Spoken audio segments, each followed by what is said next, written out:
তোদের না কাল গরু কিনেছে, চল দেখতে যাই।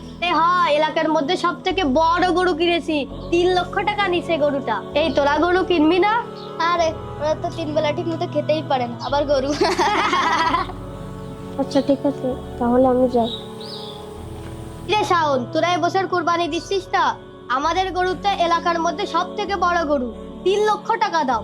আরে রাখ তোদের গরু, আমাদের গরু দেখেছিস হাতির মতো দেখতে, দেখিস এবার আমাদের গরুই 1 নম্বরে যাবে। হ্যাঁ, তোরা গতবার কুরবানি দিতে যে গরুটা কুরবানি দিছিলি সেইটা তো দেখতে মশার মতো।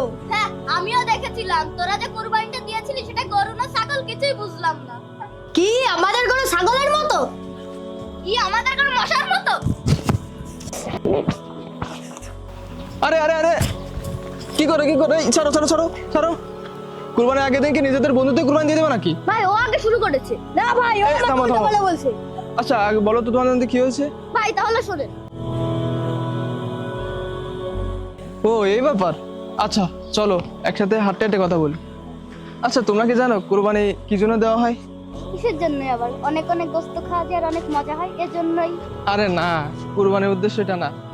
চলো ওইখানে যে কুরবানির উদ্দেশ্যে কথা বলি। কুরবানি একমাত্র আল্লাহ তাআলাকে রাজি খুশি করার জন্য দেওয়া হয়। পবিত্র কোরআনে আল্লাহ তাআলা বলেন, তোমাদের কুরবানির রক্ত মাংস কিছুই আমার কাছে পৌঁছায় না, পৌঁছায় শুধু তোমাদের তাকওয়া। আচ্ছা ভাই, তাকওয়া কি? তাকওয়া হচ্ছে আল্লাহর ভয়, আল্লাহর বিধিবিধানের প্রতি সতর্ক থাকা এবং যাবতীয় পাপ কাজ থেকে দূরে থাকা, ভালো কাজ করা, অন্যায় পথ থেকে দূরে থাকা, অহংকার থেকে মুক্ত থাকা, আরো অনেক কিছুই। তাহলে তো ভাই কোরবানি দেওয়াটা একটু জরুরি, না দিলেও তো হয়। না শাওন, এ বিষয়ে নবী করিম সাল্লাল্লাহু আলাইহি ওয়াসাল্লাম বলেছেন, যে ব্যক্তি সামর্থ্য থাকা সত্ত্বেও কুরবানি দিল না, সে যেন আমাদের ঈদগাহ ধারে কাছে না আসে। এমনকি আল্লাহ তাআলা বলেন, ফাসাল্লি লিরাব্বিকা ওয়ানহার, তুমি তোমার রবের উদ্দেশ্যে সালাত আদায় করো এবং কুরবানি করো। তাহলে বুঝলে তো কুরবানি কোন উদ্দেশ্যে দেওয়া হয়? জি, আল্লাহর সন্তুষ্টি অর্জনের জন্য। আর তাকওয়া অর্জনের জন্য। আচ্ছা তাহলে চলো বাসা দিকে যাওয়া যাক, আর সবাইকে ঈদ মুবারক।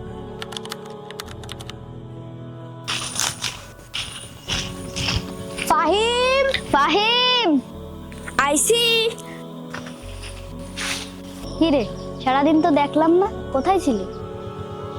সেদিন তোর সাথে খুব খারাপ ব্যবহার করে ফেলেছি, আমাদের মাফ করে দিস। ব্যাগটা রেখে চল আমাদের সঙ্গে। ঈদের দিন ঘরে বসে থাকলে কি হবে, অনেক জায়গায় গোশত দিতে যেতে হবে। আচ্ছা ঠিক আছে, আমি ঈদের জামা পরে আসি। আচ্ছা চল তাহলে। এলো কুরবানির ঈদ, এলো ঈদ মুবারক ঈদ।